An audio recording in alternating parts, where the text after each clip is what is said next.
What's going on, everybody?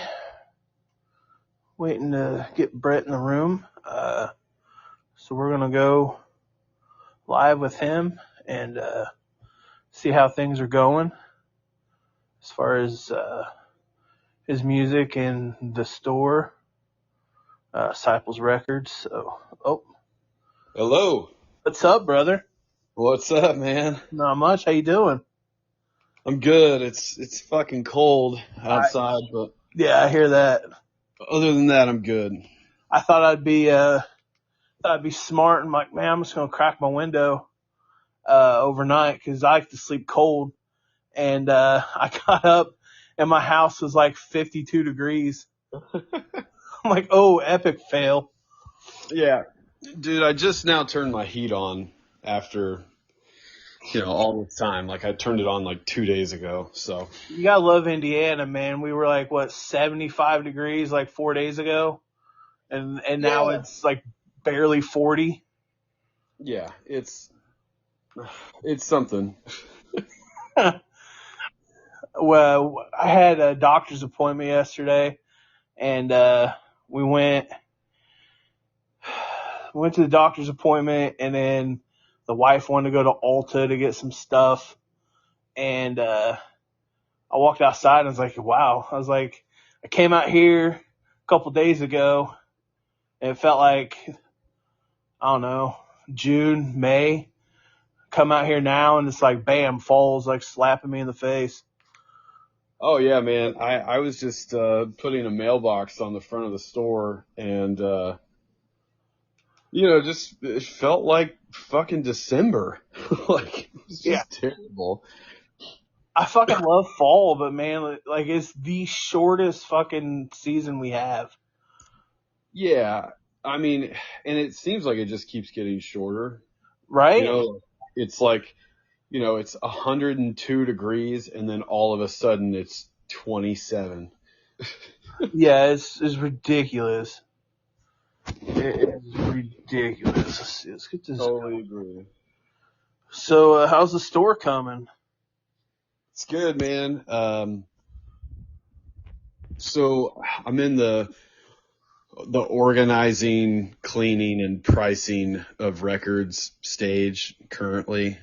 Um, so I gotta get all that done. I'm not gonna open until December, which is kind of a weird time to open, but I've just got so much stuff going on until then. I don't want to open up for like, Monday and Tuesday and then be like, hey, I'm going to be gone. And then I'm going to be open like a random Thursday and then I'll be gone. And, so I just want to open and say, these are the hours. This is when I'll be here, pending a natural disaster or whatever. So. Right. Now, do you have like a part of December you're shooting for, like first, middle, end? I'm shooting for hopefully like the middle. So I'm going to see the last two Kiss shows at Madison Square Garden. Oh, hell yeah. Oh yeah. And, so that's like the first week of December. So once I get back from that, I want to wrap everything up and then, and hopefully I'll have most of that wrapped up before then, but we'll see. There's still quite a bit to do and, there's a lot of records there, man. So. Oh yeah. I was supposed to go, it was like 5 years ago. I was supposed to go to Madison Square Garden to see the Foo Fighters. Oh, But, wow. you know how plans are made, plans will go awry.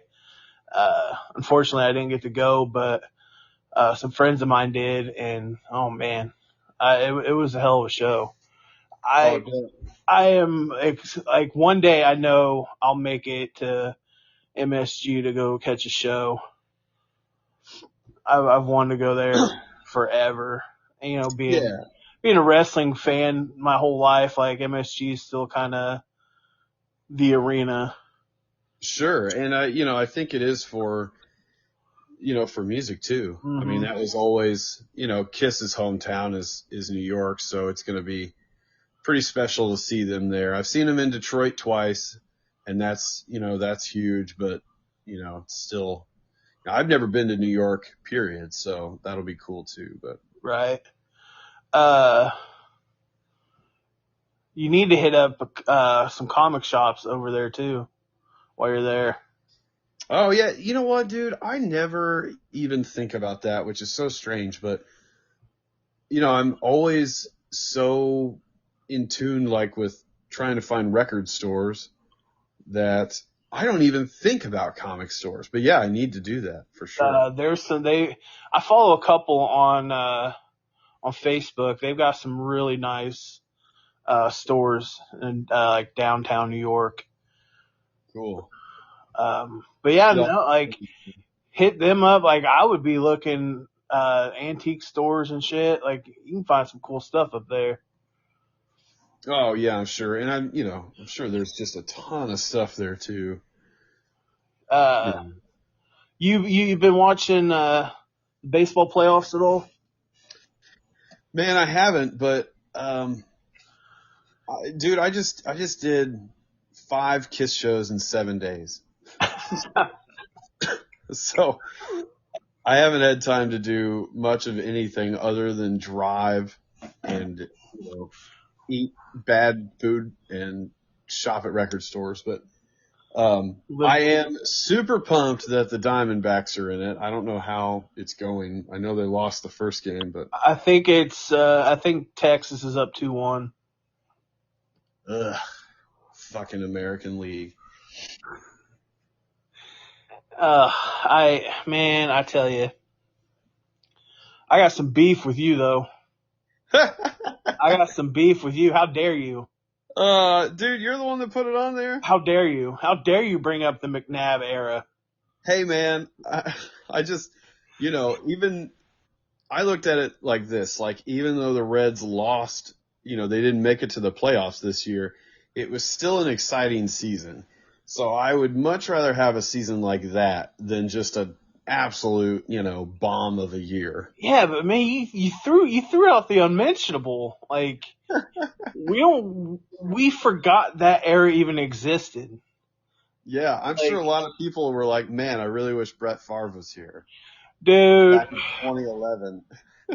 I belong to some groups on Facebook.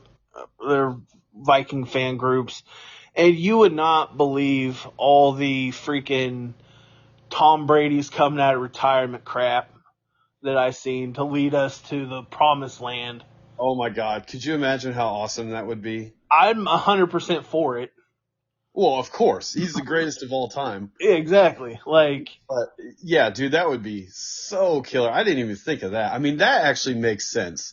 Like when the Bears needed a quarterback there for a while, and like when the Colts did, everybody was saying like, "Oh, Brett Favre's gonna come out of retirement." It's like, yeah, it's not gonna happen, but it could totally happen with Brady. But man, they'd have to pay him so much money, and yeah.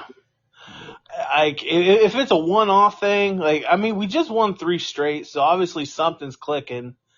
And I was thinking, man, our offensive line's finally good. I thought, what? Screw it, why not? Bring him in. yeah, that'd be awesome. I mean, I'd have to start watching for that. we're getting Dude, Justin Jefferson back, and Jordan Addison's kicking ass. So why not bring in TB12?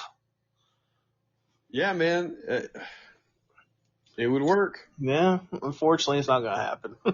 Yeah, probably not. But You got your list that we were talking about? I do. Oh shit! Real quick, I was going to tell you, the only football that I've watched all year, I was in Cleveland, watching Cleveland in Indy. Oh, that's great. Yeah, it was bizarre. I was at this brewery, and man, fans were just going nuts because it was really close. Yeah, Just a crazy game. It was a heck of a game. I think the Colts got screwed on a couple of those calls, but all in all, like, it was still a really good game. Yeah, for sure. Any game in the NFL now is good if I don't have to hear the name Taylor Swift. Yeah, no shit. God. Like, and the sad thing is, like, I'm not gonna lie. Like, I used to be a Taylor Swift fan until she started dating Travis Kelce. I'm like, all right, go away. Like, Dude, I saw a meme the other day, or maybe it was a reel or whatever it is, but they were like, Taylor Swift could shit in a bucket, tweet where the location was, and the streets would just be filled with people in their cars trying to find it. oh yeah, I Like, agree with that. it is bizarre. Yeah, like I don't know. And it's funny because I tried to tell my wife this like 6 months to a year ago. We was traveling home from Terre Haute and we're listening to Spotify and she's like playing a bunch of Taylor Swift songs and I was like, damn. And she's like, what? I was like, if you pay attention, they all sound the same. And Right. she was like, no, they don't. I was like, yeah, they do. I was like, listen, the beat is the same. The tone is the same. Her delivery is the same. And it was like, right after this all started, she's like, all her damn songs sound exactly the same. Dude, she's got a formula, and, Whatever makes middle-aged money. women and young girls love it. Yeah. Like I just read the other day that she's officially a billionaire. Oh, dude, I have no doubt. Man, when you have like enough money and enough gall to like take on Ticketmaster and like go and re-record everything that you've ever written just to fuck your previous record company, like that is just another level of power and money. Yeah. I mean, it's awesome. I'm glad she's doing it because fuck people like that. But yeah, it's insane how she just keeps rising. And I think it all boils back to the Kanye West thing. Cause like, yeah, she was doing great. Oh But yeah. I forgot all about that. that took her from like mid to top of the top dog. Yep. After that. Thanks, Kanye. Right? You ruined football. Man, that dude is something else. Dude. Like, that's another guy I was a fan of. Like his first couple albums were on point. I thought they were awesome. And then he started fading and then he got with Kim Kardashian and I'm like, what the hell happened? Yeah, that'll ruin a guy for sure. Yeah, it's definitely ruined a lot of careers. Absolutely. Reggie Bush, Chris Humphries. Yeah. But Nuts. all right, so you probably know more about music than anyone that I know. Well, I appreciate that. And this one here, this topic, I've been wondering about you for a while. What are your top 5 most shocking bands that you listen to? Yeah, it's tough, man, because I listen to a lot of weird stuff, but, in no particular order, I've got Elvis on there. He's the man. Like that was my wedding song. Nice. Can't Help Falling in Love with You by Elvis. Oh yeah. I mean, so I'll tell you how it happened. I never really listened to Elvis. It was just like old people music to me. Mm-hmm. And I played a show one night and, you're playing classic rock and pop and stuff all night. I was just tired and I was like, man, I don't want to listen to, classic rock. I don't want to listen to metal. I don't want to listen to the 80s stuff. I just want to listen to something different. Then I turned on the Elvis channel and I was like, yeah, I just totally got it. So yeah, I've just become a big fan. I mean, that dude sang with like so much passion, all the Mhm. time. It didn't matter that he didn't, write any songs. He just was so good. But how many people throughout history actually wrote their own stuff? Like a lot of people had a lot of writers, but Yeah, for sure. I mean, there are definitely a few, but like, man, George Strait doesn't write any of his songs, no. which is crazy because he's one of the greatest of all time, but Hmm. he just knows how to pick a good song. Uh, so you want to go back and forth? You want me to go Sure. through the whole thing? I am going to start off with Sam Cooke. Oh, really? Yeah, I love Sam Cooke. You want to Nice. talk about somebody that sings with soul? He his song "Change is Gonna Come." Like that song, I feel it.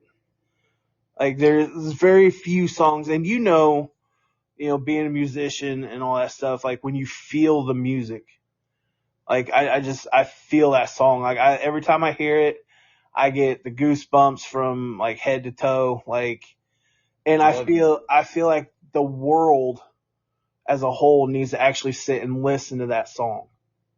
right. Yeah, it's good when you can hear a song and feel it like that, and then just like that it's so damn good that literally everybody needs to sit and listen to it. Yeah. Ah, man. Like Love that. that man has so many good songs and he's so underrated and I don't know. It's like you with Elvis. It's just like something different and it just hits the Yeah, soul. right. Totally get that.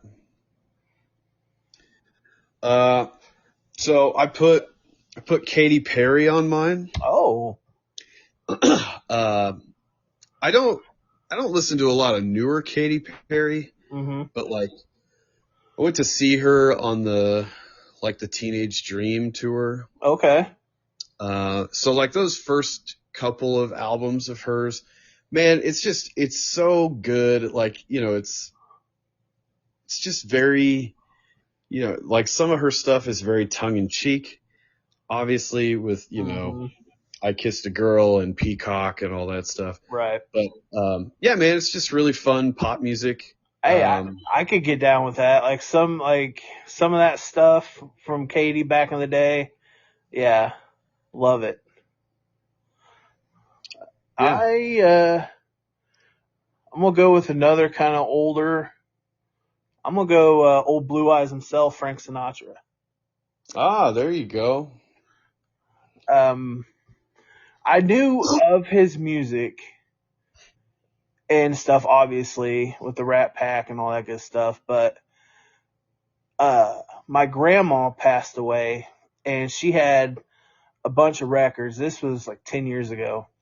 She had a bunch of records, and most of them were like Christian preaching and like all that stuff. They're more like religious type stuff.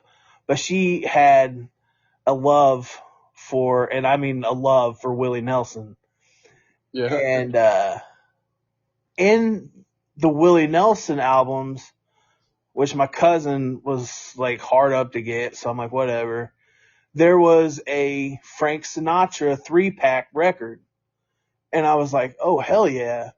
And I grabbed that, and I didn't have a record player at the time. And I started just looking up his stuff on Spotify, and I became a huge Frank Sinatra fan. Yeah, man. I mean, him and Dean Martin were just, huge voices back then. There's a reason there are so many records of theirs, and the same with Elvis and stuff. Like it's just timeless stuff. I mean, you could listen to that and just feel, very classy and at ease in life, I think. Oh yeah, I agree completely. All right, so who you got three? Um, so I don't really listen to rap, um, but No. I know it, right? But I love old school Coolio shit. Oh, And, not just Gangsta's Paradise. And I don't listen to it like all the time or anything. And I'm yeah. not a huge fan, but like you put on some old school Coolio and I can get down with that. Okay. Not many people listen to Coolio, so that's good to hear. Yeah. Yeah. It's sad that he's gone, man.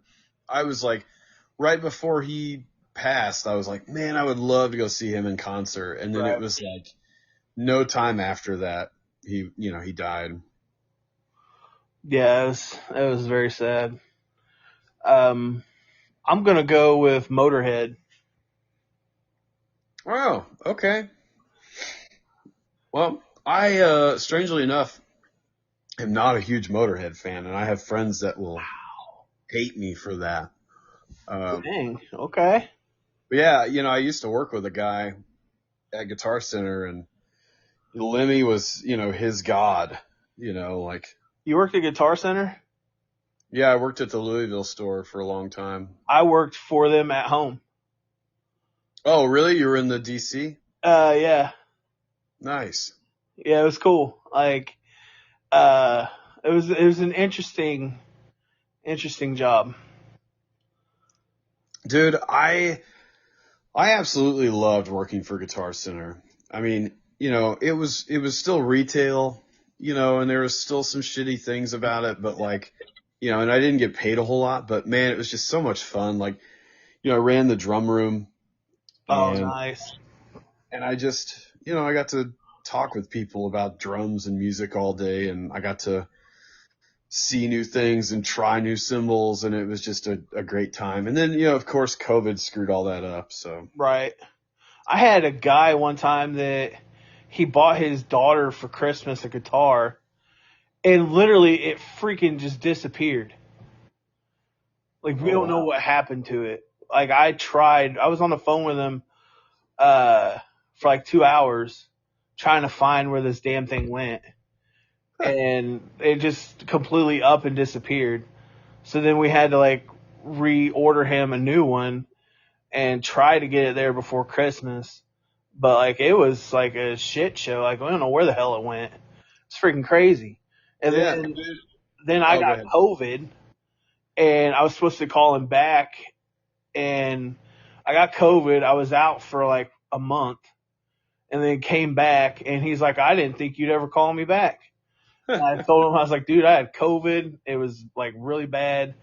And it was, I don't know, there were some interesting things about, working there. I was upset that I never got to, use the discount that you Oh, got. dude, I missed that discount so bad. I was looking at a lot of, DJ equipment and I was like, man, I can't wait to use this. And, Oh yeah. Yeah, man, the discount. I mean, sometimes cymbals were like half price for me. oh, I I mean, bet. the markup on that stuff is insane. Yeah. You go and look at like what they're charging and then you go find the price, the wholesale price, and you're like, holy shit. Yep. Yeah, I use the shit out of my discount, so I I know mean, a lot of people, that I worked with definitely did. yeah, it was worth the lack of pay that I got. Yeah, it wasn't that much. No. All right. So what's your Uh, fourth one? John Mayer. Okay. I All right. love John Mayer. Like he only I don't know, like um I don't like the Born and Raised album because he's trying to be too folky, but like Continuum and Battle Studies are just ridiculously amazing, and the John Mayer trio stuff Yeah. is really good and fun. So I'm a big John Mayer guy too. awesome. I'm a big fan. My wife, she loves the movie Friends with Benefits just because of that line. John fucking Mayer. Oh Yeah, man, man. I'm Yeah, gonna go I with saw him back in like '07, I it. think. Oh, nice. Yeah. Uh, so good. I'd love to go see him again, I but would love to see John Mayer in concert. I want to see him with a full band. Like, I don't want to see him just do an acoustic thing or, I don't want to see him playing with the Grateful Dead or whatever. Like, I want to see the John Mayer band and. Who the hell wants to see the Grateful Dead anyway? Dude, I don't fucking know, but like their stuff is so terrible. I don't see how they have so many fans that follow them around. It's because I they're just, all high and doing shrooms. yeah, see, that's the thing, man. I don't get a lot of music, and I think it's because I don't do drugs, and I never really have. Like I can't get into Pink Floyd. Oh I God, can't, no. I can't get into the Grateful Dead. Mm-mm. Um, The Doors. I do love the Doors, but um, it's funny, man, because I was just listening to Waiting for the Sun. Yeah, there's some weird shit to the Doors, like, Yeah. but Like they have enough like real hits that I can get into it and just kind of look past the weird shit. when we were in high school, I liked them. I was like really getting in uh to their shit. But then it's like the older I got, the more I was like, man, what the hell? Like it was weird. Yeah, there's definitely some weird stuff, man. It's funny. I remember being at Sam's Club with my parents and they were going to allow me to get one CD back when Sam's had CDs. And it was between like the very best of the Doors and uh, basically like a Led Zeppelin greatest hits or whatever. And for whatever reason, I chose the Doors. Oof. Yeah, I know, right? And so like it took me forever to get into Zeppelin. Um, but it's all good. I like them both now. So All right. I think I think the first CD I ever bought was the greatest hits of ZZ Top. nice. Yeah. So like anytime somebody talks about like classic rock CDs, I always think of that. I'm like, man, I remember cranking out the Sharp Dressed Man back in the day. Yeah, that's a good one. Right. Uh, so my fourth, I'm gonna go with Ghost. Oh, you're not gonna like one of my answers on these questions. Oh no. Oh no. Are you a Ghost hater? I am a Ghost hater. What? Come on. I just don't get it, man. I think their image is cool and their name is cool and their logo is cool and all that stuff, but I hear their music and I'm just like, this does not match. I don't understand. Damn. Of all people, I thought they would actually like Ghost. I know, right? You would be up there. Yep, I know. I don't get it. Dang. Okay. But Not hey, gonna man, lie, each their own. that one kind of hurts a little bit. Not gonna lie. That was your last one. The Spice Girls. I saved the best for last. Oh, oh, Dude, shit.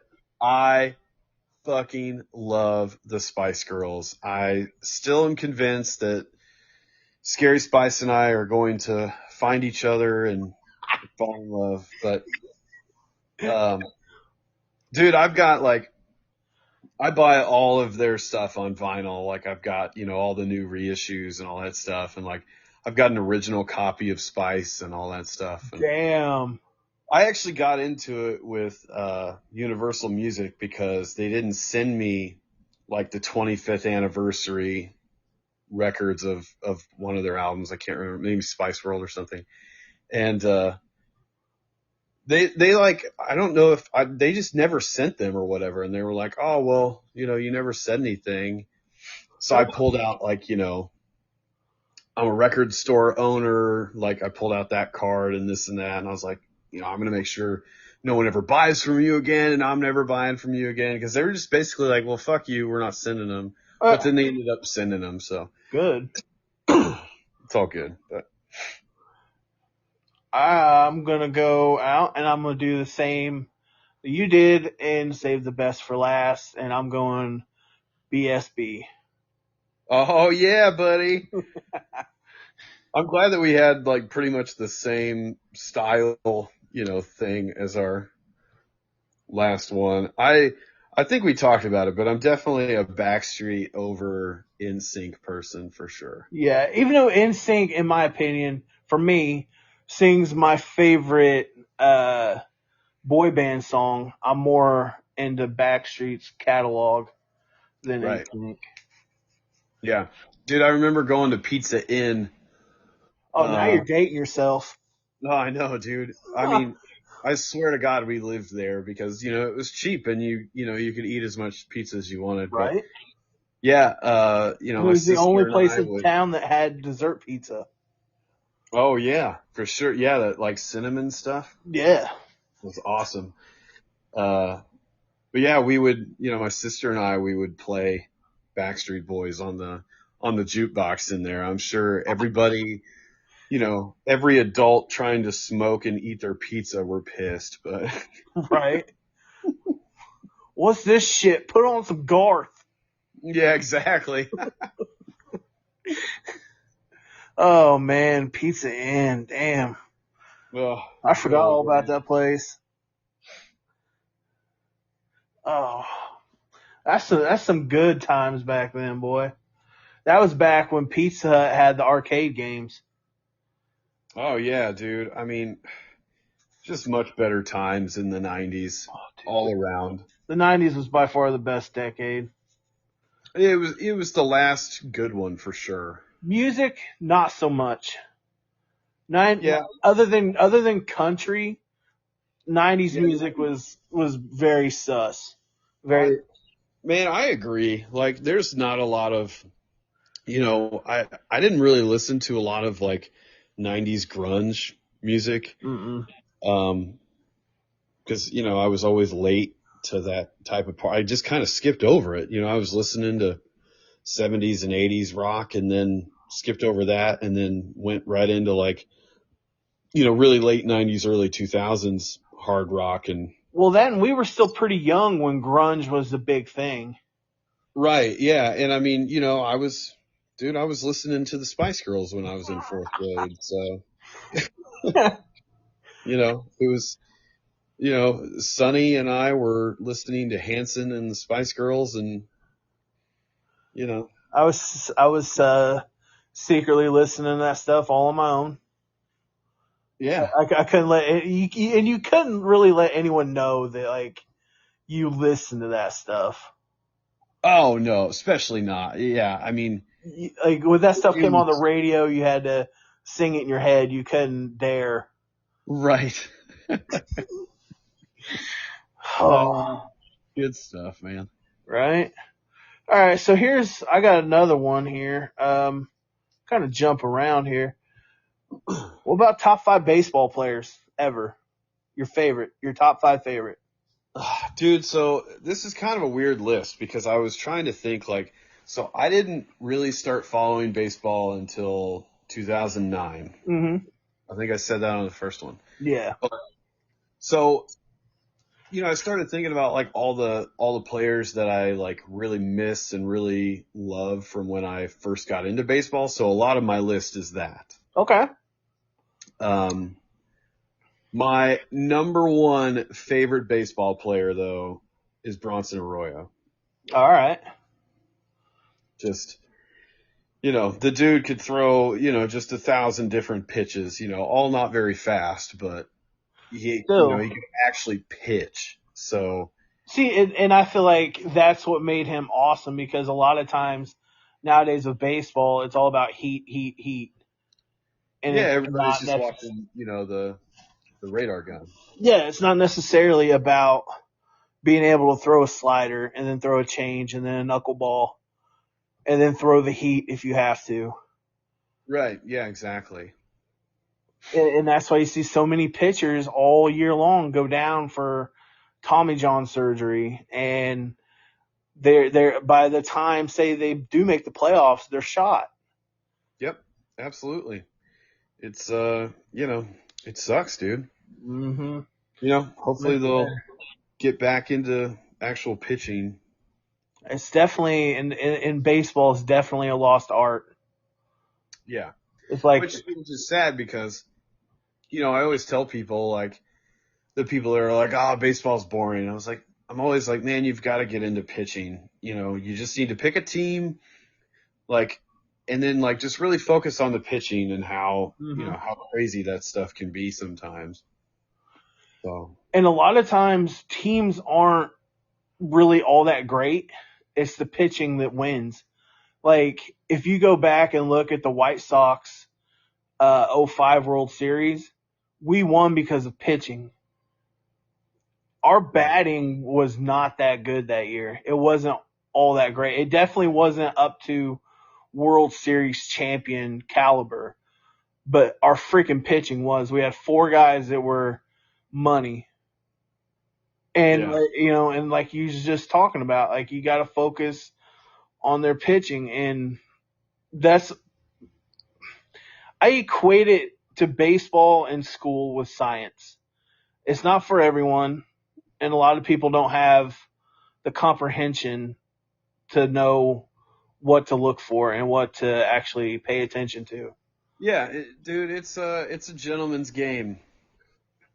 You gotta, there's a lot of intricacies with it. It's not just hitting people. You know what I mean? Like, and it can be over, like, you could be up 10-0 in the 8th and still lose. Oh yeah. It's all about I've that seen it momentum. happen. Yeah. So, I'm going to go with my favorite of all time. I grew up watching him.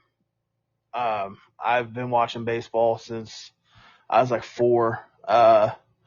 And this is the guy that got me into it. And I'm going to go with Frank Thomas. oh, of course. The Big Hurt. That was my dude. For sure. We should have done our like top 5 Reds and White Sox players. Yeah, we should. I mean, that's basically probably what it'll be. Well, I can tell you I have a Reds player on here. Oh, sweet. We probably have the same one. I'm sure we do. Yeah. You want to do that one next? Sure.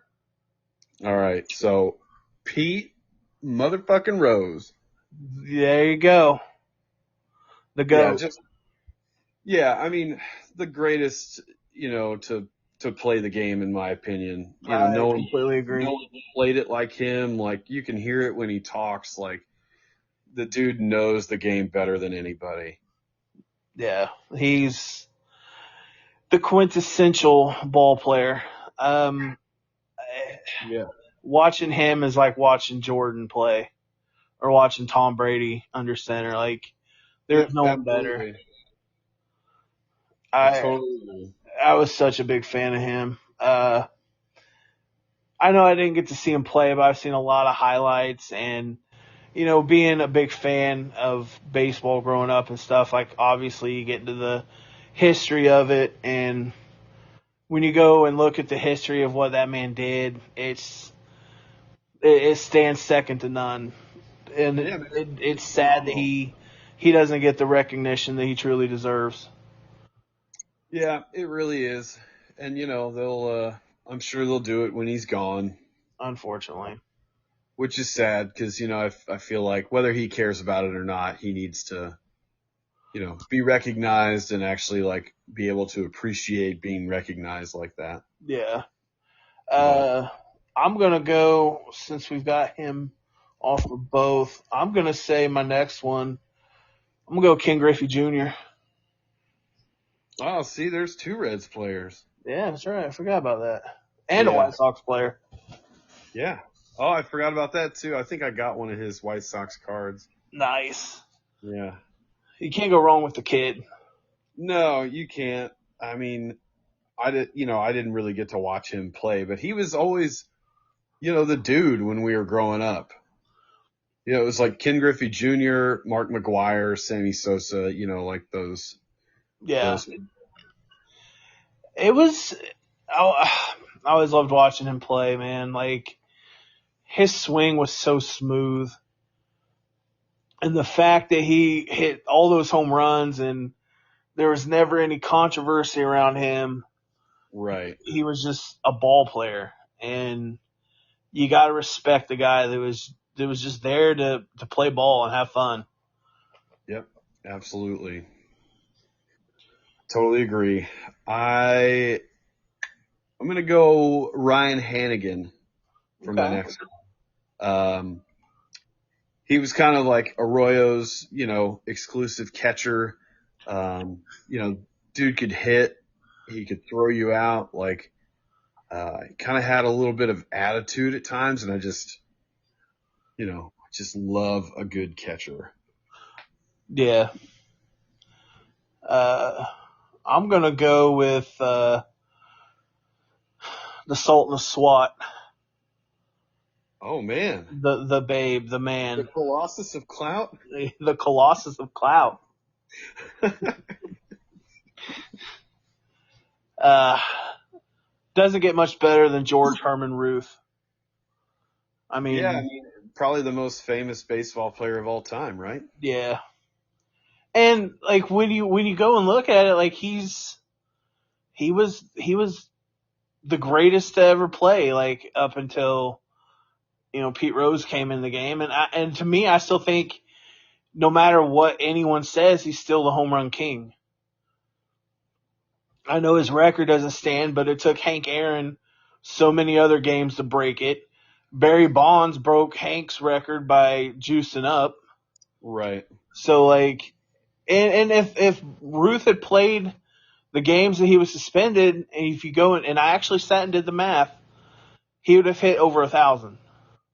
Holy cow, dude. Yeah, because he was suspended, I think, like 100 games total in his career, and he was averaging like so many at bats per game and so many home runs in that category that he would have hit over 1,000 home runs. Yeah, just insane. Yeah, the man was, and not many people can call their own shot and hit it. Like that's greatness. That's cocky. That's arrogant. I love it. Yep, I totally agree. I'm gonna go Jay Bruce. Oh, okay. Yeah, so he was like, um, he's a major player on the Reds for a long time. Mm-hmm. Man, couldn't beat his arm out in right field either, which was, awesome. And, he would hit bombs like all the time. So that was the first baseball jersey I ever bought was Jay Bruce. Nice. So He was definitely a great player. That's for sure. yeah, it sucks that he, I feel like he retired, kind of early, but I agree. He's definitely still has some years left under him. yeah, I agree. I'm gonna go with for my last one. This is a random one that not many people one know of or two will mention because he wasn't in major leagues long, but his work in another league was second to none. And I'm going old school, and I'm saying Satchel Paige. Oh man, I know that name. I don't know that I know the history of that guy though. Satchel Paige was a pitcher, and he was Nolan Ryan before Nolan Ryan. The only issue was he was black, so he didn't really get into the majors until really late in his career. Matter of fact, his first pitching debut, he was supposed to be, or supposedly 42. A lot of people think he was actually 52 and was still throwing heat.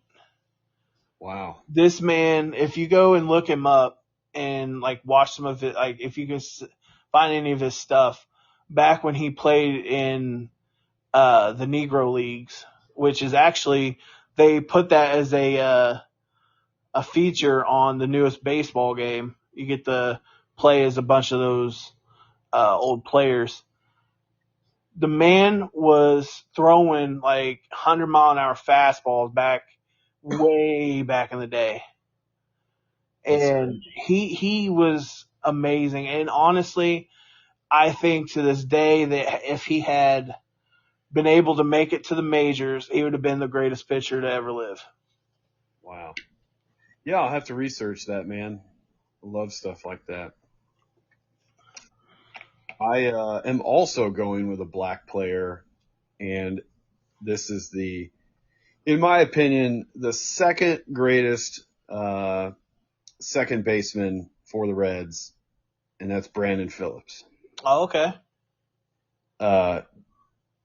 Man, just always having fun, like made ridiculous plays at second, like super fun to watch. Yeah. And could actually hit. And he got into it with Yadier Molina, and I fucking hate Yadier Molina. Molina's trash.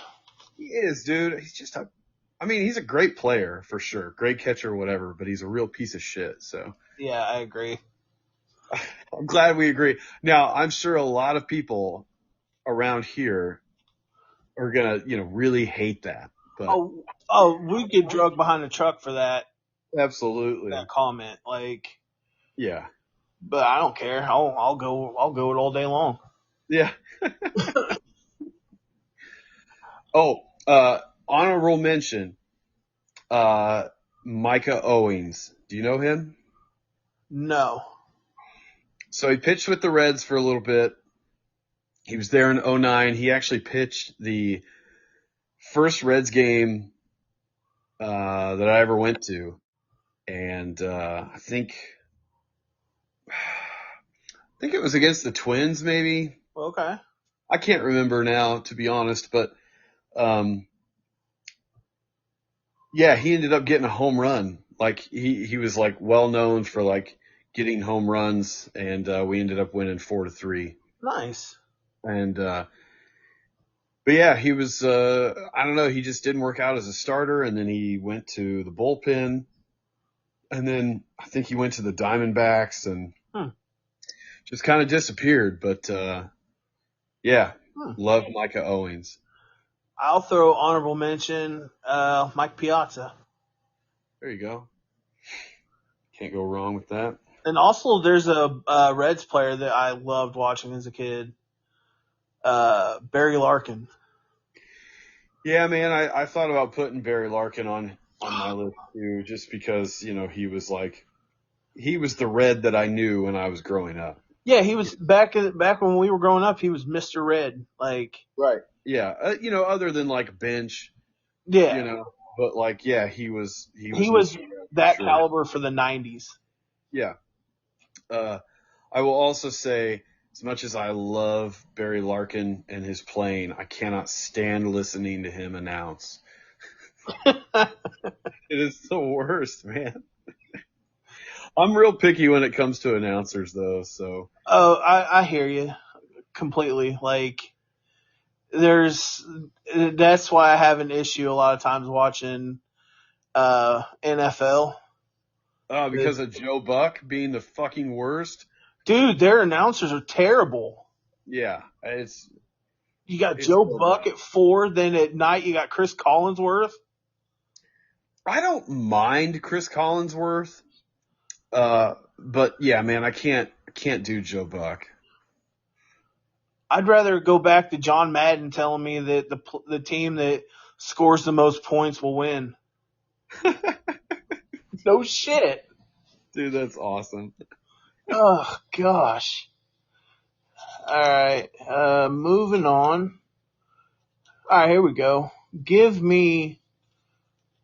Let's do the top 5 desert island records. Ooh, okay.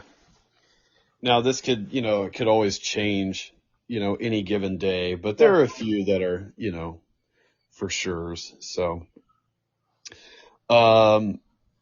number 1, I'm going to go with Kiss Alive, just because, it's classic. Great album. Kiss, like, it's the first 3, it's basically a live greatest hits of the first 3 albums. Mm-hmm. you can feel the energy in that record, and it's just, if someone asked me like what's Kiss like, I would tell them to just listen to that. So Okay. I'm gonna go with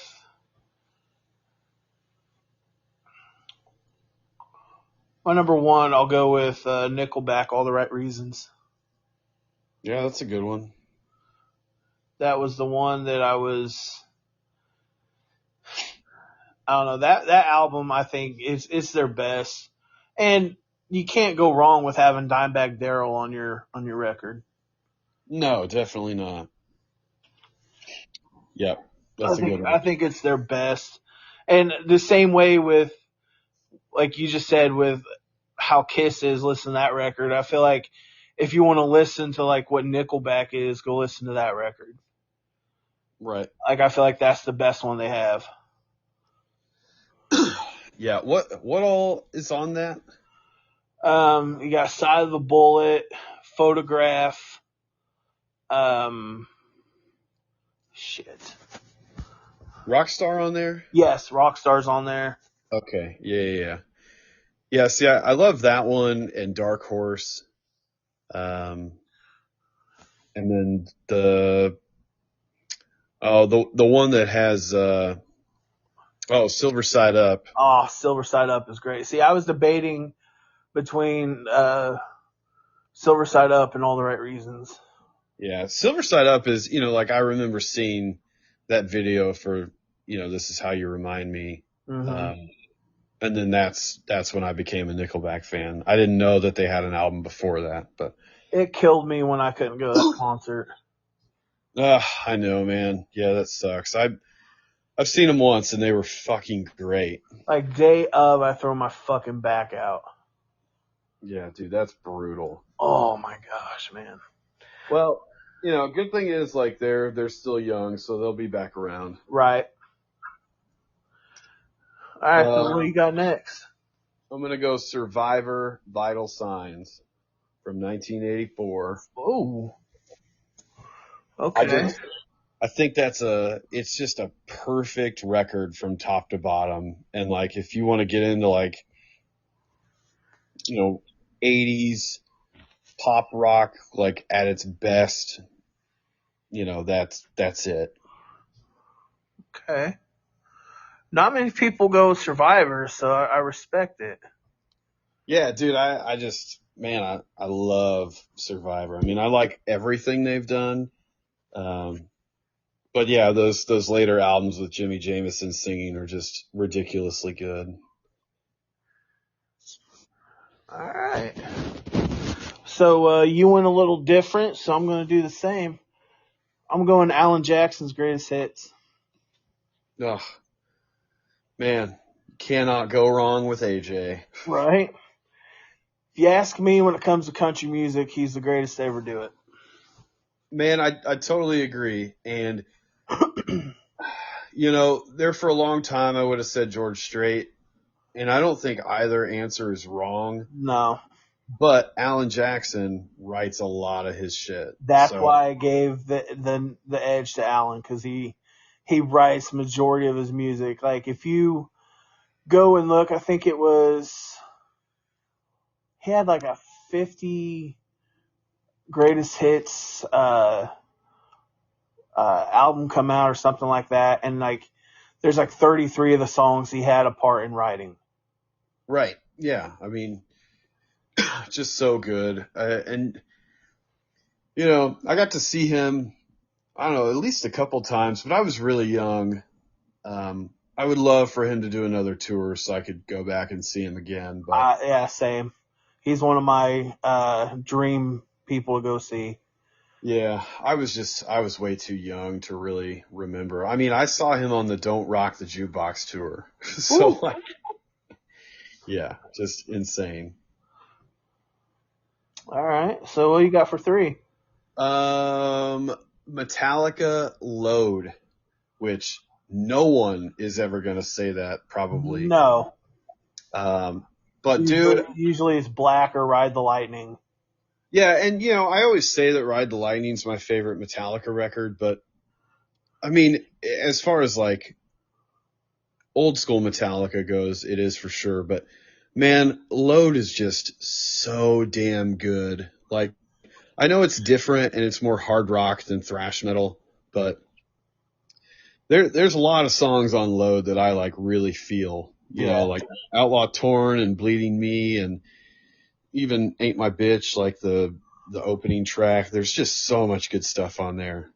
So I would have to have that one with me. Agree. That's a good one. Man, I can't follow that one up. But for me, and this brings me back to middle school days, and it's one of my most listened to albums still to this day. Linkin Park, Hybrid Theory. Yeah, man. I wore that CD out. Yeah. Like that album, I mean, that album is top to bottom perfect, especially for the time. Like, I remember when they came out, like, I always felt like I was one of the first people to really know about them, because I remember like listening to them and trying to tell people about them and no one knew who the hell they were. Yeah. But yeah, that album is so good. You told me about them. Oh, really? Yeah. I was one of them that you told about. Dude, that's insane. I'm glad that you can reassure me that I was remembering that correctly. Because you told me about them, and then I started watching like MTV for them, and then they played Crawling. And I remember you telling me the name, and I listened to it, and I was like, oh my God, I'm hooked. Yeah. Yeah, dude, so it's funny, like, I saw the video for One Step Closer and I was like, I have to get this CD. So I got it and I listened to it, and then like Crawling was my second favorite song on there, and I was like, oh, this needs to be the next single. And then it was. And then in the end became my next favorite song, and I was like, oh, this needs to be, and it was the next single. I'm like, holy shit, man. But the last song on that record is actually my favorite, though. Oh shit, what's that called? I have the box set right here, but it's all like wrapped up. Nice. Look here. Push me away. That's it, right? Yeah, that's a fantastic track. I wish I would have thought of that record for my list, but that's all right. That was when we was doing this. I was like, man, and I thought it popped in my head, like the image of me back in the day with my headset on, listening to this album and having to rebuy it because the first one quit working. Yeah, dude, I literally did the same thing.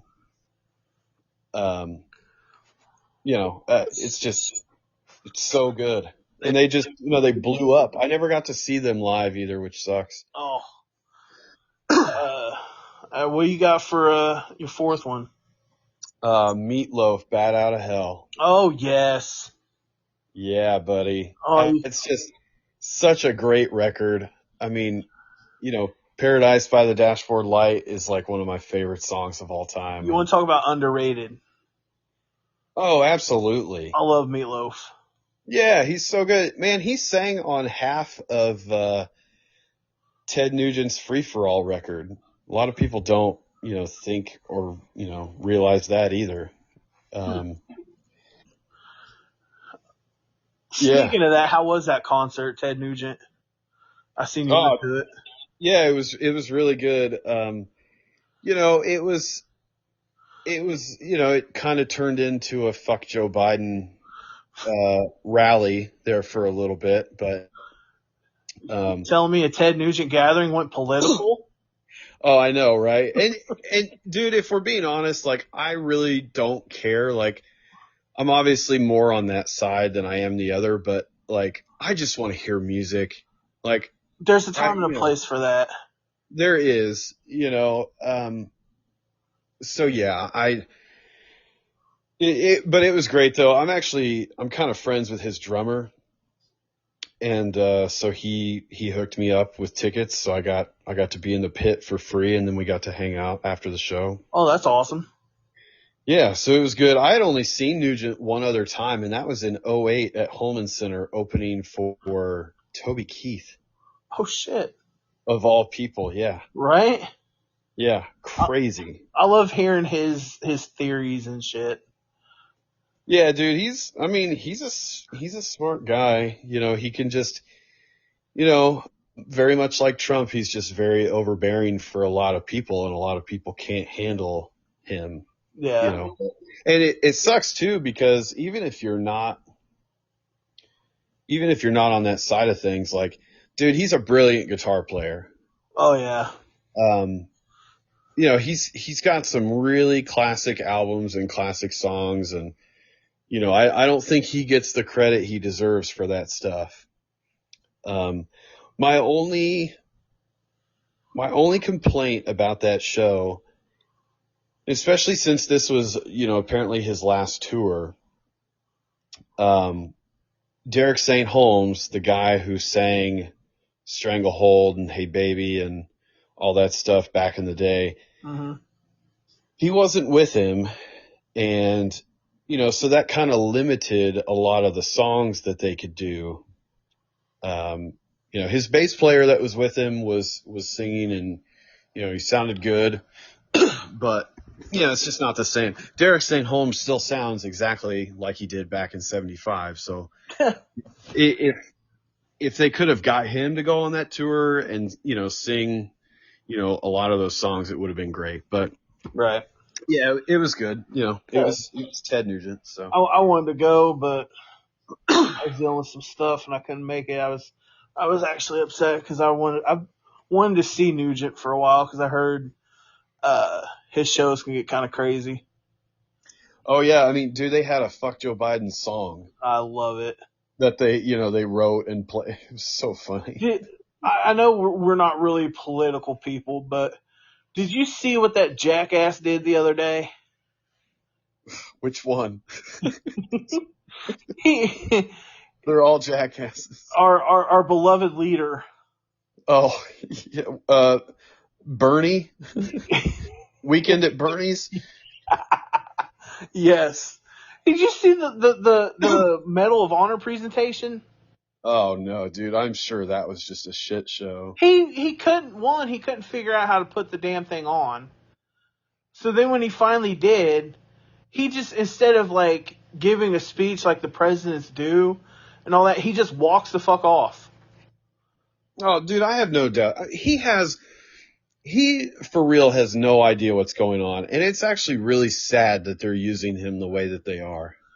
Yeah, like I'm like, I where? mean, you want to talk about a puppet? Like, I mean, they're literally just propping him up. That's why I said Weekend at Bernie's. Like, he has no fucking clue what's going on. No, I agree. That's why he can never comprehend a speech because he doesn't know what the hell he's talking about because no one's told him. Yeah.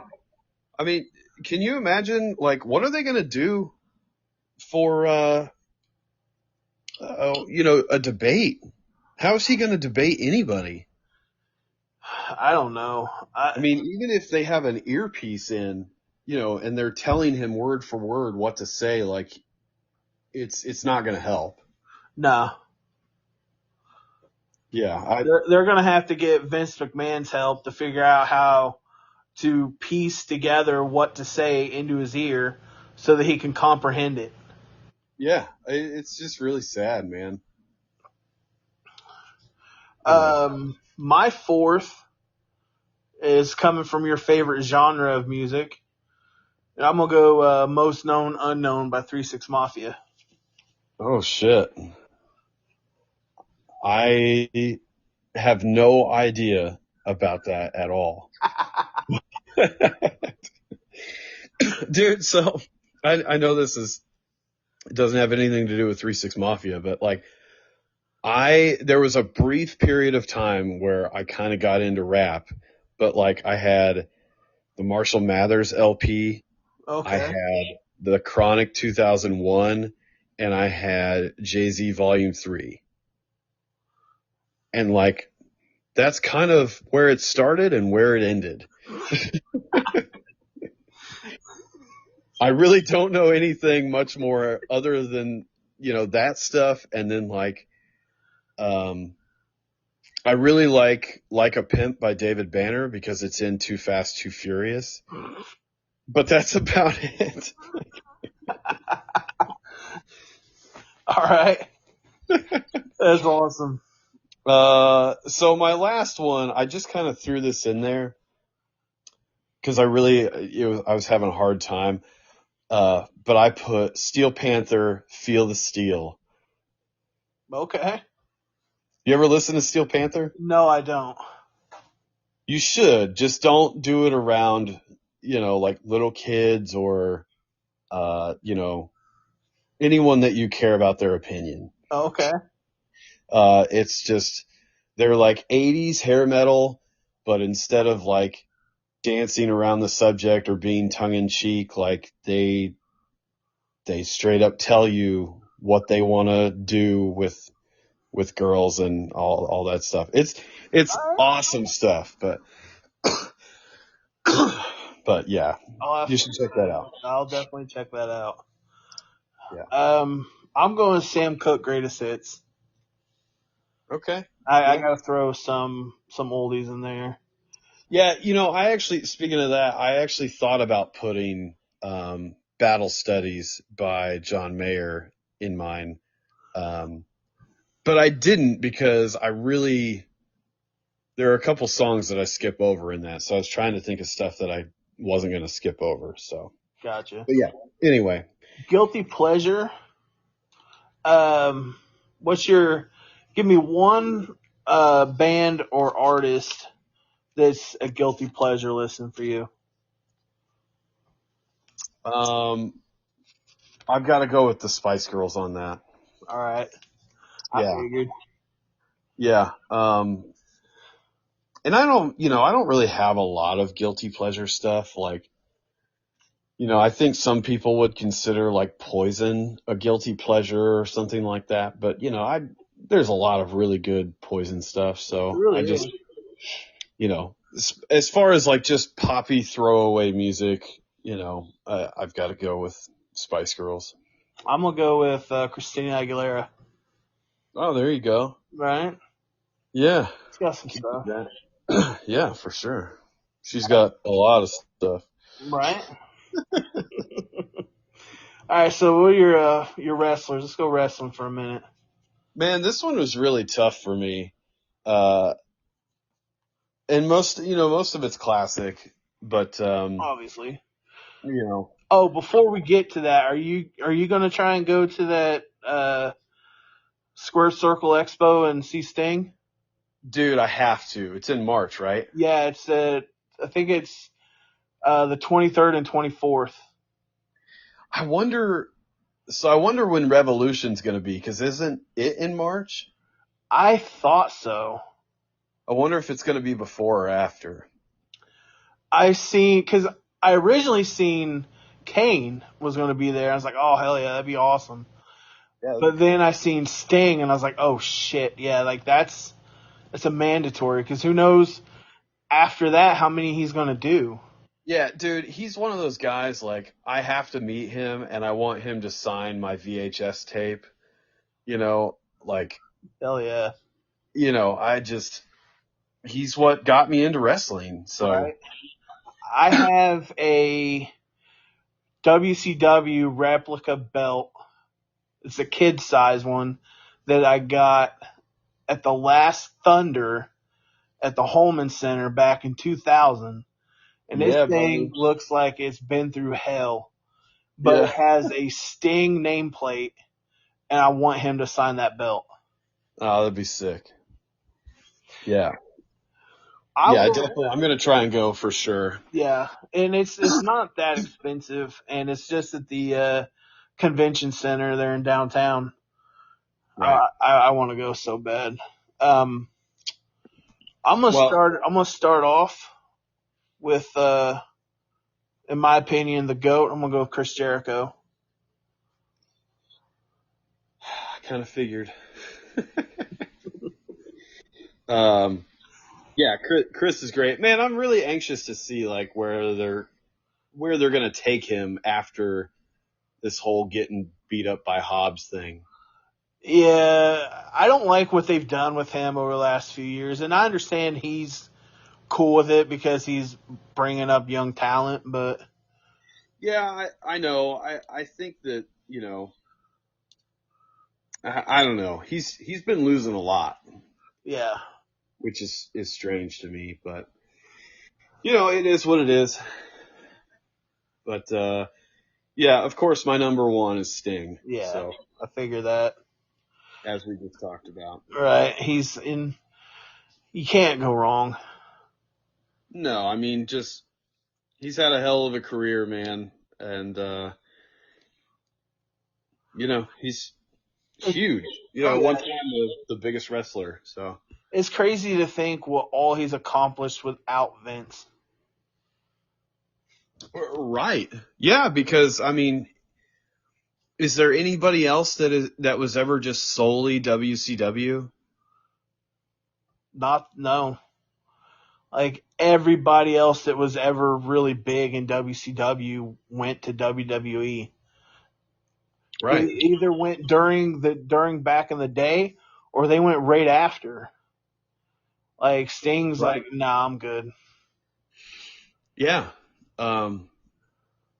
I do think it would have been interesting to see like what would have happened had Sting gone to WWE in the 2000s, but I would have loved to seen him and Undertaker in their prime.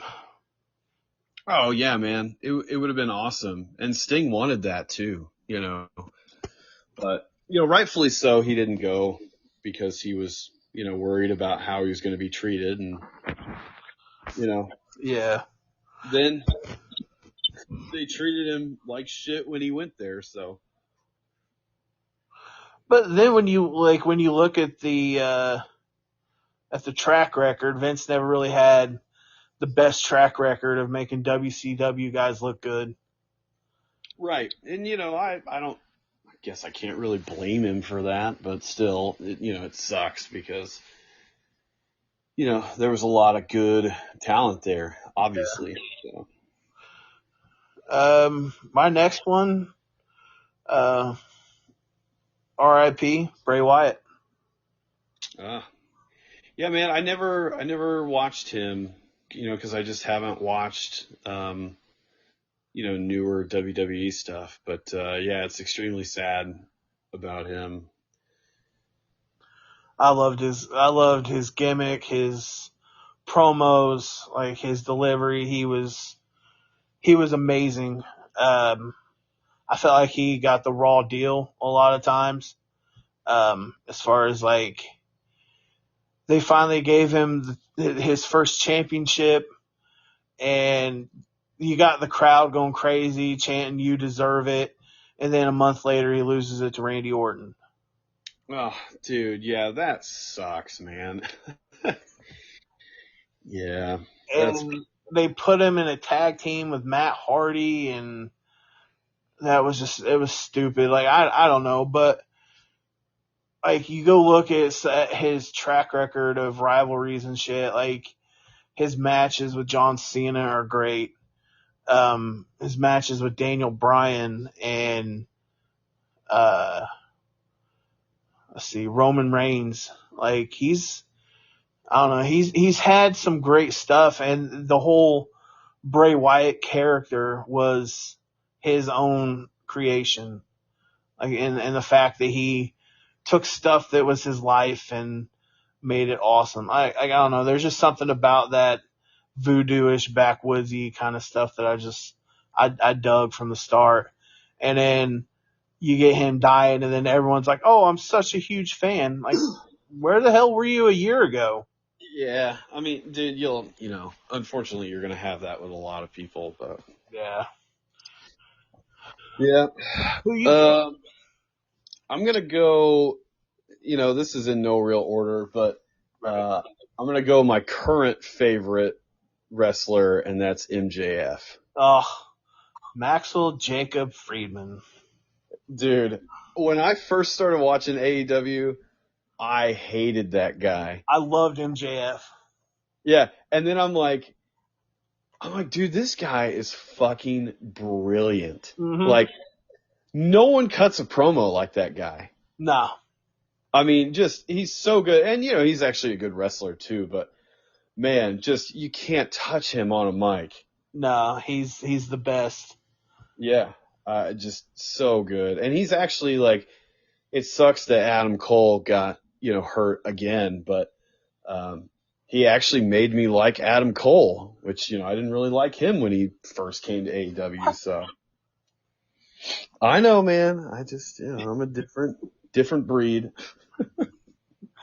Oh yeah, no, I'm with you on MJF though. That dude, I I I used to get a lot of shit from people for liking MJF. Yeah. Oh my god. Dwayne used to tell me all the time, he's like, yeah, of course you like him. You like all the douchebags. Well, yeah, pretty much.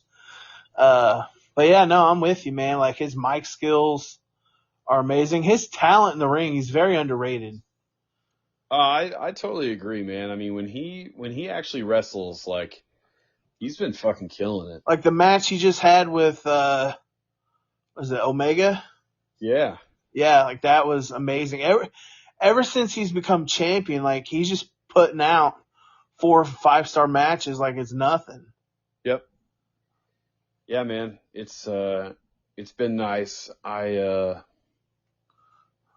glad that, everybody it's funny because, everybody used to boo him and then Yeah. he became champion and now everybody loves him. But yeah, I'm glad that, he ended up beating Omega. I didn't think Omega would win, but, it was a great match for sure. I'll tell you right now, that is one wrestler I can't stand. Dude, when he was champion, I couldn't stand him either. I don't mind him now. I think he's losing like way too much, but yeah, I could not stand him as a champion. I don't know what it is about him, but there's just something. And it's same with the Young Bucks. I can't stand them either. Right? Yeah. See, at first I couldn't stand them, like when Omega was champ, but they're fine now. But I really like the Acclaimed now, and I couldn't stand them in the beginning either. I But love the Acclaimed. everyone loves the Acclaimed. It's hard not to, man. Like Oh, dude, they're so funny. Matt Caster, like brings it out of you. I know, man. His raps are funny. I don't know what they're doing right now with him, like being an MJF fanboy. I'm not sure what's going on with that, but Yeah. it's kind of weird. But My third one would be Undertaker, obviously. yeah, I think that's unanimous on like almost everybody's list. yeah. And see, like, dude, I never watched WWF back in the day, so like, I saw Undertaker, and I always thought Kane was like super cool, but I never like got to watch any of those matches or whatever. So, unless I've seen it like, as a replay or something, I never watched that stuff. I was like WCW all the way, and then when it was done, I just kind of was done with wrestling for a while. Yeah, I don't blame you. Like, I mean, I tell you, like back when we were growing up, dude, like Monday nights was the shit. Right. Oh. And I loved it, the fact that like Nitro was on an hour before Raw. So you got completely one whole hour of WCW. And then Yeah. then you flip flop back and forth. Dude, I remember doing that and my dad being like, "What are you doing? Why? Just watch one." So, I was like, "Oh, okay." And then I just, I tried to do it once and then it just didn't stick. So, whatever. I don't know what's up with me lately, but I've been on a WCW kick. I've been watching a lot of the old WCW stuff. Yeah, man, I'm still like there for a while. I was watching it really hard, um, and now it's kind of sporadic. But I'm really close to like the point where I'm at because I've been watching it all in order since Nitro started, Right. and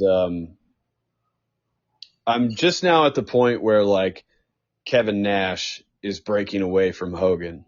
So Oh, like okay. the Wolf Pack is going to happen, and I'm ready for Red and Black Sting and all that stuff. So, Oh, the Wolfpack was. I was such a Wolfpack fan. oh, me too. It's great, Like, I'm surprised most people, when I posted that on Facebook, that most people chose DX. dude. I remember that being a huge thing, and I really, like I said, I didn't watch it, so I didn't know. Um, but yeah, I mean that was just their answer to NWO. So hmm Which, like, DX was cool, but I was more New World Order than DX. Because, I don't know, new NWO felt like it was a legit thing as opposed yeah, to I mean, just like, especially in the beginning, it was just very real. You know. yeah. And as a wrestling guy, as a wrestling fan, like, Hulk Hogan just turned heel. Like, this thing's got to be legit. Right? Yeah, I mean that was such a huge thing. Yeah. And then they get Savage, and you're like, oh my God. Right. But So Savage is my next one. nice. Yeah, man, talk about someone cutting a promo like that dude. His old WWF promos with Mean Gene. Oh, they're great. Man, you just cannot beat them. I mean, they still crack me up. He was he was definitely a one of a kind. Yeah, no one like him. No, Um, his and his he was cream old. rises to the top and all Dude, that that stuff. shit is so funny. Wait, yeah, just thinking about him pulling out those little things of cream. Oh man, so funny. Uh, I'm going. It's funny you said Savage because Savage rumored slept with this guy's wife. I'm going with Triple H as my next one. There you go. I think I've heard that rumor. He supposedly like hooked up with her when she was like 17, and that's the whole Oh, reason why he got fired. crazy. Yeah, The Macho Man. right. Um, yeah, man. I mean, again, I wasn't Yeah, watching that stuff, but you know, Triple H is like, he's like the dude now. So yeah. He's running the whole show now as far as creative, which is why it's starting to get a lot better. yeah, that's what I've heard. I really want to start watching some stuff because I really like Cody Rhodes, and now that Jade Cargill has left AEW and is in WWE, I'm gonna have to start watching just for that. It doesn't hurt. No, I mean, fucking Brandon Phillips, talented and has Jade Cargill, bunch of money. Lucky. Yeah, he's a bastard for sure. Uh, I'm waiting for them to do the whole Jade Cargill, Bianca Belair situation. Yeah, That's what I'm waiting for. I've read that that's uh talks for WrestleMania. that would be awesome. Um, I'm hoping that that's what goes through, but we'll see. I'm pretty much guaranteeing she's gonna win the Royal Rumble. Oh, dude, I'm sure. I mean, I don't think, like she's smart. I don't think she would have went, if she was not going to be put on a pedestal. So, Right. you know, um, Yeah, we'll see. It's funny, man. Everybody used to give her so much shit when she first started because, she was green, and, she really came into her own. Like Tony Khan, like had a great plan with her, and, Yeah. it sucks because he ended up losing her, but, it is what it is. She went from being green to the Yeah, hottest woman free agent in wrestling. yeah, absolutely. It's just nuts. It is. So I actually have Hulk Hogan on my list. Okay. Um, and I love like classic WWF Hulkamania, Hulk Hogan. Like it's inspiring to me, like, watching, like the Hogan greatest hits basically. And, just, his whole attitude back then was just awesome. Oh, the say your prayers, eat your vitamins. Yeah, that stuff. I mean, it was just And a movement. I'm with you. Like, growing up as a kid, like, I was a monster Hogan fan. Yeah. And, like he's kind of like the Babe Ruth of wrestling. Like, even if you don't know shit about wrestling, Hulk Hogan, Exactly. and if it wasn't for him, wrestling would not be what it is today for sure. Oh, definitely. So,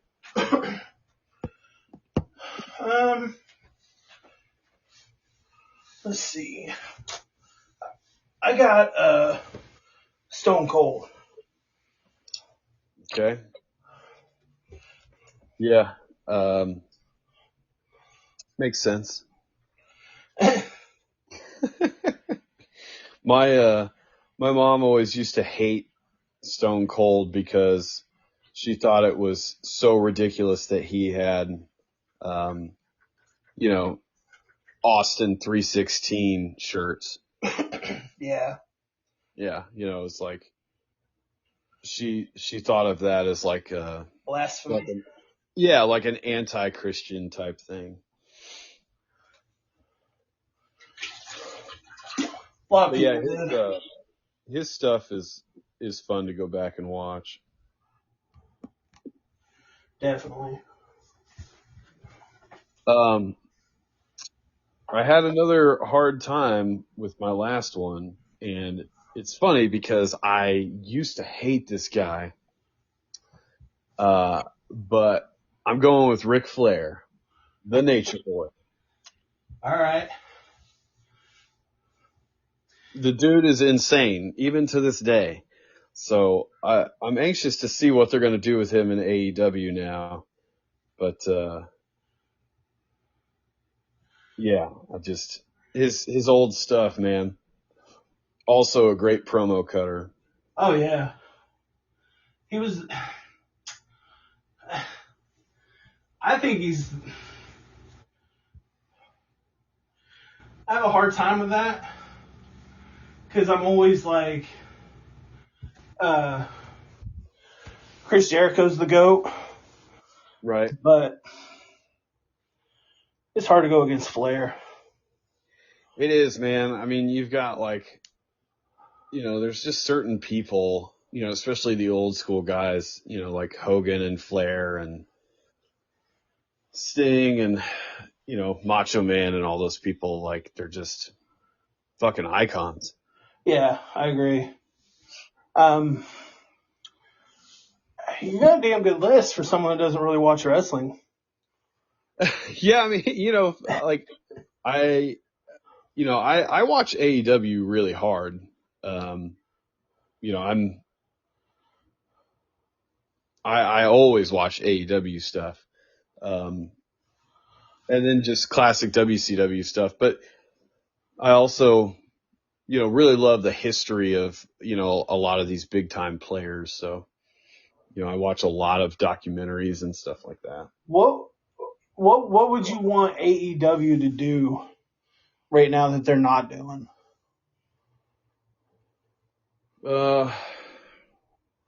because I hear a lot of people have opinions on like what they should and shouldn't be doing.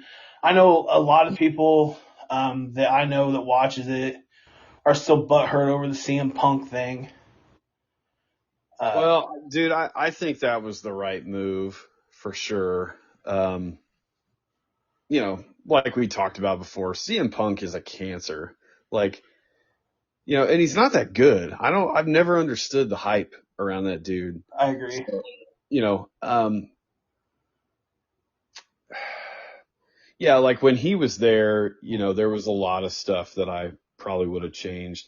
I mean, right now, like some of their storytelling, you know, is just kind of ridiculous. Like, have you followed the whole,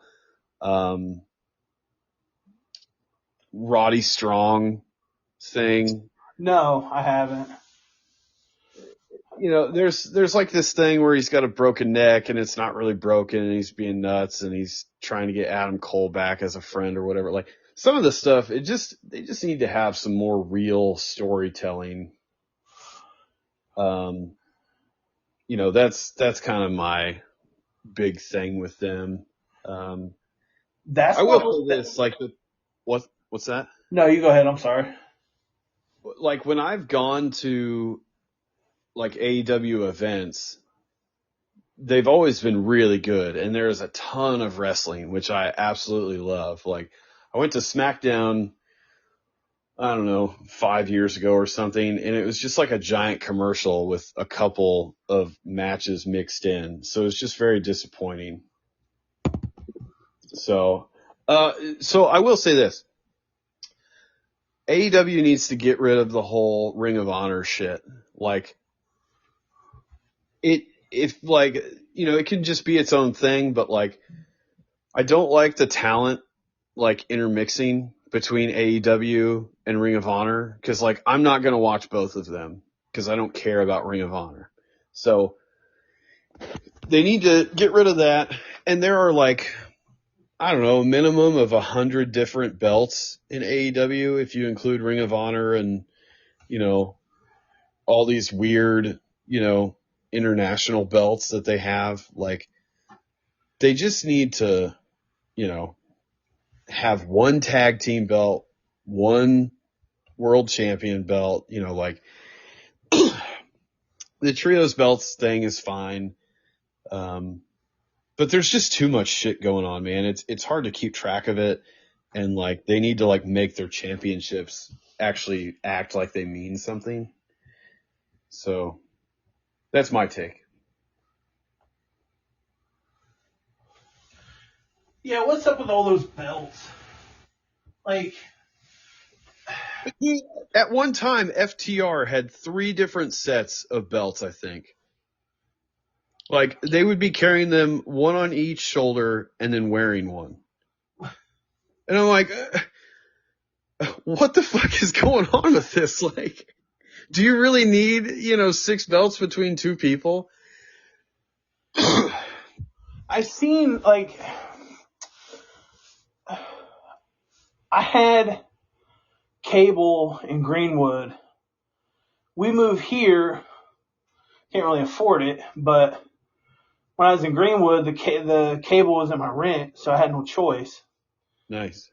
And I was watching AEW every week, so I knew what was going on. What I know now, I catch from YouTube clips. Yeah. So it's very sporadic on what I get to see, but I seen at one point, like you were just talking about, like all those belts. They was talking like about all the championship matches for one of their pay-per-views. And I'm like, where the hell did all these titles come from? Yeah, that's my thing. Like, it just makes all of them seem, you know, unimportant. Because like my understanding when Tony Khan bought Ring of Honor, he was going to run it as Ring of Honor, not Right. AEW / Ring of Honor. Right. And so I think Ring of Honor actually has its own like show now again, but they still have talent like intermingling, you know, in between, which I feel like if you're gonna do that, make Ring of Honor like your minor leagues, and then make AEW the majors. Yeah. Right? But like, Adam Cole and MJF both hold the Ring of Honor Tag Team Championship, but they're 100% AEW talent. So like that to me doesn't make any sense. Right. So that's my like main gripe with AEW currently. Just make that shit separate. And I feel like AEW doesn't take time with rivalries anymore. No, I mean, some stuff it seems like it goes on forever, but then, there for a while, it was like, you'd have like 2 episodes of a rivalry and then it was just done. And then those people were pissed off at somebody else for literally no reason. Yeah. And I'm like, and that's where I get in with like, the storytelling needs to be better, and more real. But,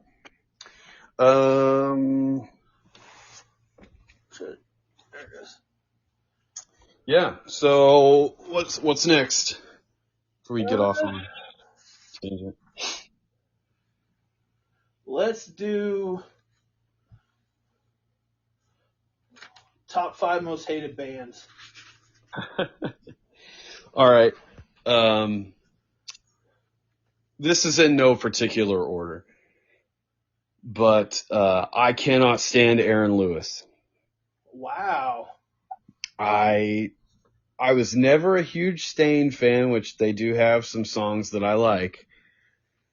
But Aaron Lewis as a person and like a singer and a country guy, like, dude, he's not a fucking country guy. No. Like, like it's like when he first started doing that, I'm just like, okay, so you were like a real angsty, like, dude in Stained, like, I hate my dad type of music, and now you're a good old boy, and, you're just waving the flag in your pickup truck. Like, it's like, yeah, like he just said, he's like, Daddy doesn't love me, but this country boy will survive. Yeah, exactly. I don't get that. And, a lot of people really love him, and I have really good friends that love him, and, I'm sorry, Jen Royer, if you listen to this. Yeah, I apologize too. Yeah. Yeah, but I just don't get it. I'm with you on that one. Yeah, I think, I could definitely go with you on that one. I'm going for my first one, Fall Out Boy. Oh man. I don't know a couple songs, but Dan Fall Out Boy. I don't understand. I didn't understand the hype. Yeah, back in the day, I didn't like him at all. To be fair, I'm not. Okay, I can't really say I'm not really a fan of that kind of genre because there are some bands that I do like. I'm not really a fan of the popular parts of that genre, if that makes sense. Yeah, for sure. There's just for the hype that they got, they had no substance, in my opinion. Right, They were just too poppy. Yeah. No, I agree. My next one is Supertramp. Okay. The song Goodbye Stranger is like one of the worst fucking songs I've ever heard in my life. It might be the worst one. That or like Rock the Casbah. But oh god, Rock the Casbah sucks ass. Dude, I have to, like, I could be at the store in the back. If that comes on the radio, I'm stopping what I'm doing. I'm walking all the way up front. I'm turning the station. Cause like, I can't do it. But yeah, Supertramp is it's just fucking terrible. So I can't stand it. I feel you there. I am going with Journey. What? Yeah. No way. Yeah. You want to talk, in my personal opinion, you want to talk overhyped, overplayed, overrated. I've stopped believing. I'm done. Oh shit, man. Uh, well, that's crazy, but And I feel like it's not. I feel like it's not Journey themselves in their music catalog. I feel like it's Journey fans that have turned me away from them. yeah, I get that. And like if I'm being honest, the I really only love two Journey albums, and that's Escape with Don't Stop Believin', and then Frontiers. That has I can't remember what's on it, but other than that, it's kind of hit or miss. But yeah, I mean they're probably a little overrated. I mean Steve Perry is good, but I feel like Survivor is a much better band than Journey ever was, and for whatever reason they just don't get the credit. Yeah, I don't know. There's just something about Journey. I was just like, for me, it's just a no go. Yeah, that's okay. Right? Um, Who you got next?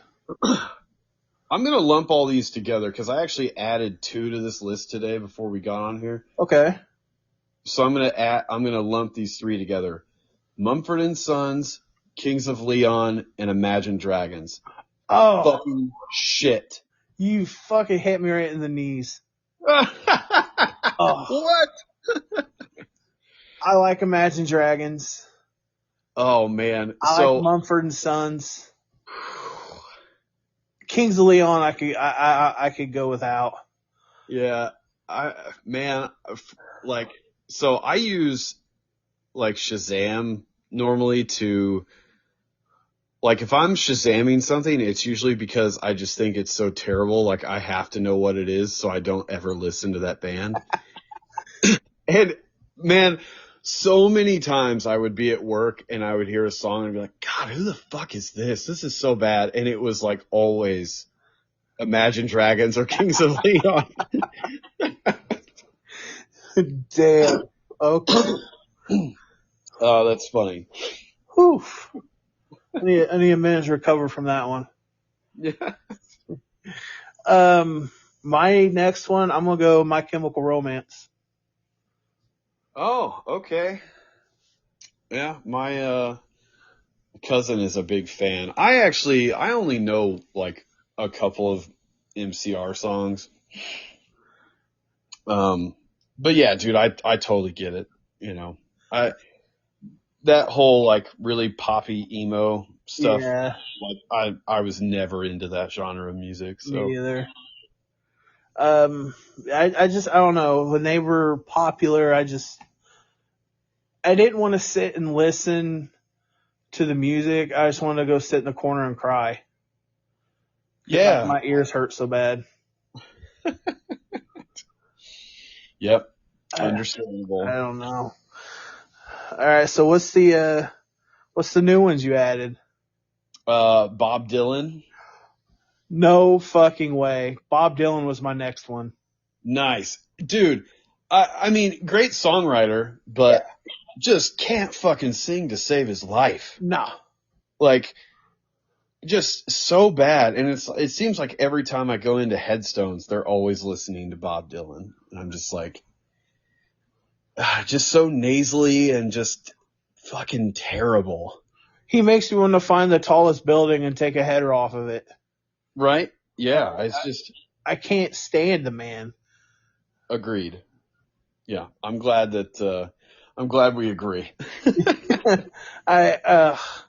Mr. Tambourine Man, don't give a shit. Go away. Yeah, I think I only like one Bob Dylan song, and I think that's Hurricane. Okay. It's in Dazed and Confused. Mm. But it doesn't really sound like a Bob Dylan song to me, so. That's probably why you like it. Yeah, and dude, I like in the same vein, like I love Run Like Hell by Pink Floyd, but it's because I don't really think it sounds like standard Pink Floyd, you know. So I hate to say that I don't like Pink Floyd because that was my cousin's favorite band and he passed away. But I there's just something about him. yeah, I just don't get it, man. And I tried to like somewhat recently. I listened to like Dark Side of the Moon and The Wall and Animals and all that stuff. And yeah, I mean, there's a couple of songs on each of those, but like as a whole, they're not good. Right. So, and then my last one are the Beatles. I respect the Beatles, but like I just don't fucking like them. Like, and I can't help it, you know. I know the whole world is crying. I need a minute. Man. That's like coming over here and kicking my dog. I know, man. Nah. I have, I totally understand it. I really do. Because for years, I was not a Beatles fan at all. Growing up, I couldn't stand them. I honestly didn't really become a Beatles fan until probably around like 10 years ago. And even then, like I'm one of those, I'm a fan to the point where like if they're on, I'll listen to them, but I won't go out of my way to play them. right. Yeah. Yeah. See, and I actually like, I like Paul McCartney and Wings. He's way better on his own. Yeah, absolutely. Like that stuff is great. So it's, and it might just be a generational thing. I can't get into it. I love the Beach Boys though. Like, Oh, dude, I was listening to them the other day. yeah, they're great, man. Dude, 9 times out of 10, like if I'm on a plane and like we're getting ready to take off, like I have to put on, the Beach Boys to like calm my nerves. They'll do that. So, yeah, for sure. They got really smooth, awesome music. Yep. My last one,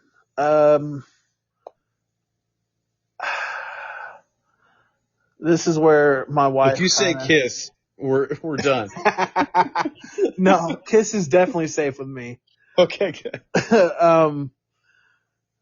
Now, if this was a top 5 underrated bands, yes, they'd be on my list. Absolutely. But my 5th one, I'm going Beyonce. Oh yeah, dude. You couldn't fucking pay me to listen to anything that she has done. I hate her music so much. Yeah, I hate her and her music. Yeah. It's just terrible. I'm with you 100%. I can't. Yeah. We got country next if you want to do that. That's our last one. Yeah, man, we're probably getting close, so we can rapid fire it. All right, 1, the GOAT, Alan Jackson. Same for me. All right, cool. Number 2, classic, Hank Williams. Oh, okay. So, my number 2 is George Strait. All right, respect. My number 3, Travis Tritt. Oh, nice. Dude, so Travis Tritt's my number 5. I love Travis Tritt, man. I do too. It's so good. You want to talk underrated, dude? Oh, yeah. Oh, yeah. Yeah, like he makes you feel his stuff for sure. He really does. My number 3 is Hank Jr. All right. My number 4 is Sammy Kershaw. Oh, nice. That's a good one. Right? Yeah. Yeah, I love Sammy Kershaw. So underrated. Yep. Dude, there's so many of those like 90s guys that like, they just didn't stick around after the 90s, they just kind of get lost. Yeah. It's really sad. Yeah. And I think a lot of those guys are still out there. John Michael Montgomery, Sammy Kershaw, Red Atkins. Aaron Tippin. Yeah, dude, I just listened to Ain't Nothing Wrong with the Radio last night because I've got it on 45. That's a classic. Yeah. So yeah, we already said Travis Tritt's my number 5. So my number 4 is Jerry Reed, the Snowman. Oh. Yeah, one of the few country artists that I really search hard for records. All I got for Jerry Reed is one name. Amos Moses. There you go, man. Oh, dude. Back when my dad had his lawnmower shop, I got him for the shop a CD of Jerry Reed, and he would blare that shit all day long. Yeah, that's awesome. We used to listen to it all the time at Advance. Jerry Reed reminds me a lot of my grandpa, especially the way he looked and dressed and talked, in Smokey and the Bandit, just. And She Got the Gold Mine, I Got the Shaft can take me out of any shit mood at any time. So. It's a classic, man. And talk about a great movie. Oh yeah, man. It's great. Best part of that movie is when he runs over their motorcycles. Oh yeah. That's the best part. I grew up on that movie. Yep.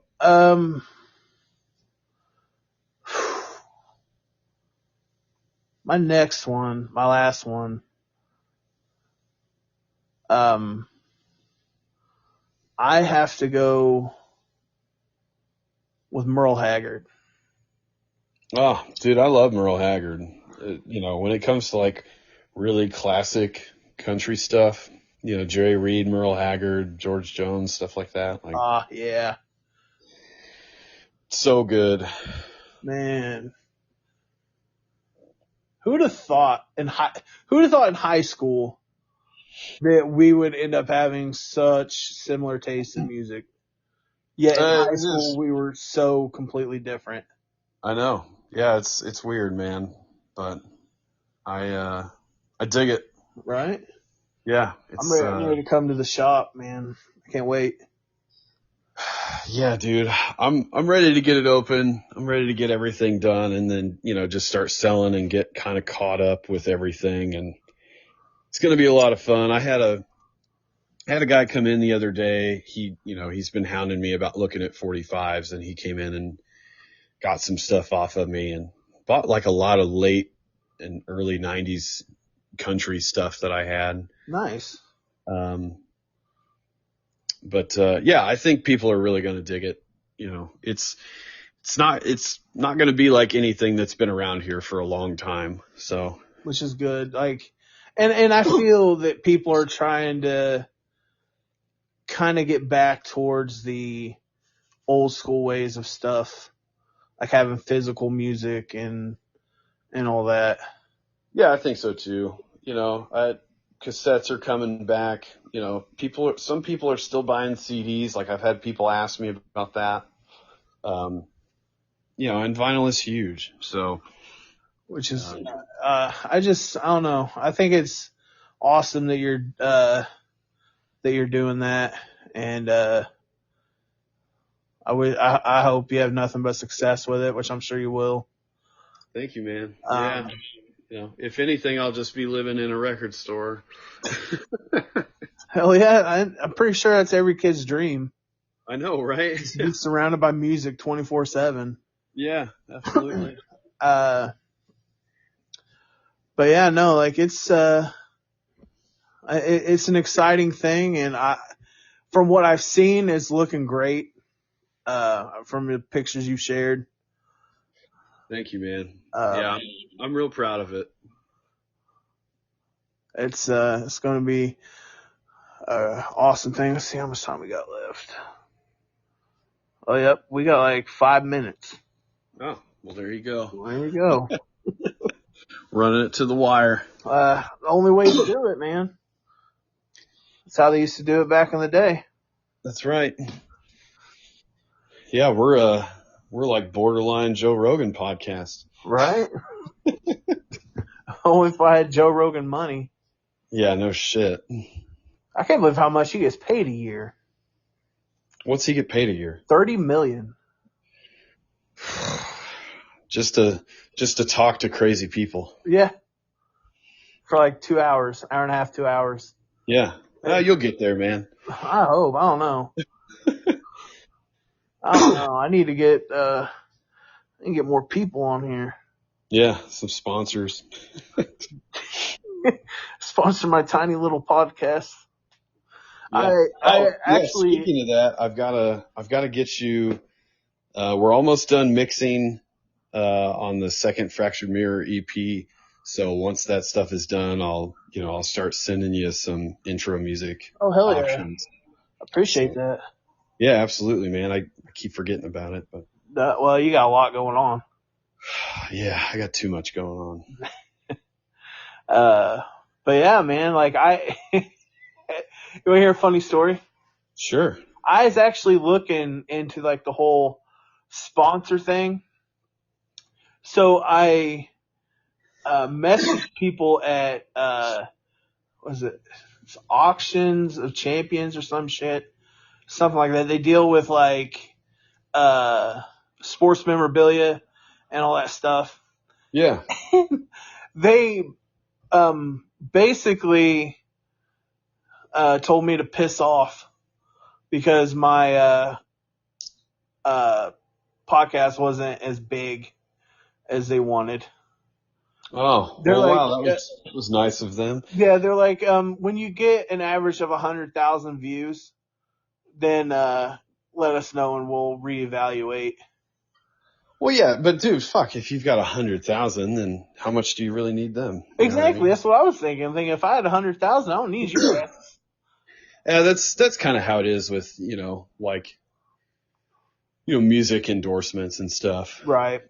Like if you don't have 100,000 followers on Instagram or whatever, like it's going to be kind of tough unless you know somebody or you're on like a big tour or whatever to get a deal with, the top drum and cymbal manufacturers, or if you don't have a YouTube channel that has 1 million views, Right. When you worked for Guitar Center, did you ever take the gig leave? I did not. No, I had it worked out to where, when I was working there, I was mostly just playing on the weekends. So my boss was super cool. And nice. Yeah, I just ran the drum room like Monday through Friday in the mornings. And it was perfect. So that's awesome. Yeah, it was good. Luckily I never had to take it. So I know a guy in my training class had to take it. He had it set up to where, he was actually going on tour for like 2 months over in Europe. Oh, wow. That'd be sweet. Yeah. So he had it set up, which was pretty cool. Nice. Very cool, man. All right. But yeah, no, it was awesome talking to you again. Yeah, buddy. It's been a great time. Just let me know when, what we need to do for part 3. Definitely. We'll have to figure out why you hate Mumford & Sons so much. Yeah. If you just listen to him, you should be able to know. Oh, damn. I'm going to tell you, that didn't hurt as much as the ghost thing. Yeah, like I said, man, I get why people are into them. I just can't